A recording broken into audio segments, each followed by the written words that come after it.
მოგესალმებით ლევანი მასწავლებელი. ამ ვიდეოში გავივლით Arduino Python-ის კურსის მეორე იუნიტის მე-6 ქვეთავს, რითიც უკვე ვასრულებთ მეორე იუნიტს და გადავალთ შემდეგ მესამეს.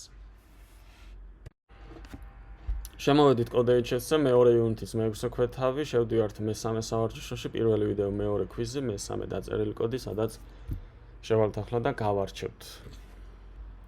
ისე მოკლედ პირველი 5 ხაზი მრავალსტრიქონიანი კომენტარი, შემდეგ აქაც მწვანე ასოებით ერთსტრიქონიანი კომენტარი და number ცვლადი არის შექმნილი, რომელიც int input-ით გვეკითხება რიცხვს, შეიყვანე რიცხვი. შემდეგ ესეც ერთსტრიქონიანი კომენტარი და დაბეჭდე ეს ტექსტი და გვერდით მიეწერება ჩვენ რასაც შევიყვანთ იმ რიცხვს გამრავლებს 2-ზე და ის მიეწერება გვერდით. იდეაში ეს სავარჯიშო უკვე ვიცით, იმიტომ რომ წინა მეორე იუნიტის მე-5 ქვეთავში ესეთ დავალებები გქონდა, ესენი იქ ჩვეულებრივად შესული იყო. რანს დავაჭიროთ, მაგალითად შევიყვანე 3 და ამიბეჭდა ეს გამრავლებული 2-ზე არის 6, შევიყვანე 25, გამრავლებული 2-ზე არის 50. აქ ისეთი განსაკუთრებული არაფერი არ არის, რაც გავლილი არ გვაქვს. სვლადი ვიცით, int input-ი ვიცით, ეს ტექსტი გამოდის აი აქ. შემდეგ ჩვენი შეყვანილი რიცხვი 25-ია და ამ რიცხვს ინახავს ცვლადი სახელად number-ი, შემდეგ იბეჭდება ეს ტექსტი, რაც წერია ბრჭყალებში და გვერდით მიეწერება ჩვენი რიცხვი გამრავლებული 2-ზე. ანუ ჩვენ რასაც შევიყვანთ, ის გამრავლებული 2-ზე და string-ად გადააქცევს უკვე ეს ბრძანება. რომ გვერდით მიეწეროს ეს string-ი რომ არ იყოს, მაგ შემთხვევაში შეცდომა იქნება გვერდით ვერ მიეწერება. Next დავაჭიროთ, გადავედით შემდეგ სავარჯიშოზე.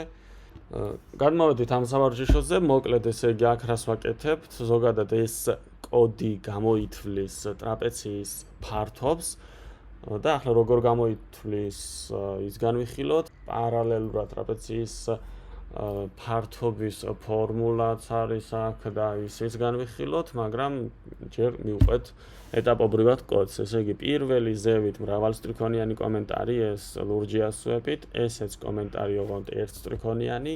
შემდეგ გვეკითხება ფუძეს და ზედა ტოპს თუ რა სიგრძე აქვს, int input-ით, რა თქმა უნდა, მთელი რიცხვი უნდა მივუთითოთ, აქაც და აქაც და შემდეგ გვეკითხება სიმაღლეს, ანუ base-ი, ტოპი და height-ი არის ცვლადები, რომლებიც ინახავს user-ის მიერ შეყვანილ მთელ რიცხვებს, იმიტომ რომ int input-ით გვეკითხება. შემდეგ უკვე გადავდივართ ფართობზე, ესე იგი აქ ცვლადი გვაქვს შექმნილი და ახლა ფართობის გამოსათვლელი ფორმულა უნდა ვიცოდეთ. ესე იგი ტრაპეციის ფართობის გამოსათვლელი ფორმულა არის ფუძეს დამატებული ზევით თავი, სიგრძე, გამრავლებული სიმაღლეზე და გაყოფილი შემდეგ 2-ზე, ანუ 0.5-ზე გამრავლებული. იგივე არის, რაც გაყოფილი 2-ზე. და ბეჭდავს მერე უბრალოდ ამ ტექსტს და გვერდით მიეწერება ცვლადში არსებული მნიშვნელობა, რომელიც string-ად გვაქვს გადაქცეული. კარგი, მოდი მაგალითად ჩვენ შევიყვანოთ, რომ სიტყვაზე ფუძე არის 10, თავი არის 5 და სიმაღლე მაგალითად არის 5 აქაც.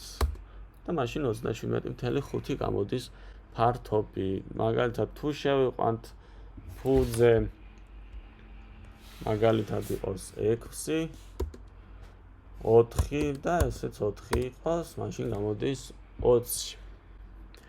კარგი, წესით რთული არ უნდა იყოს, არ არის, უბრალოდ ტრაპეციის ფართობის გამოსათვლელი ფორმულა უნდა ვიცოდეთ, რომ ეს ზუსტად ჩავსვათ, რომ გამოვთვალოთ, ხო? ანუ ეს უკვე მათემატიკური ფორმულა უნდა ვიცოდეთ, რომ ზუსტად ჩავსვათ. დანარჩენი იდეაში უკვე გავლილი გვაქვს.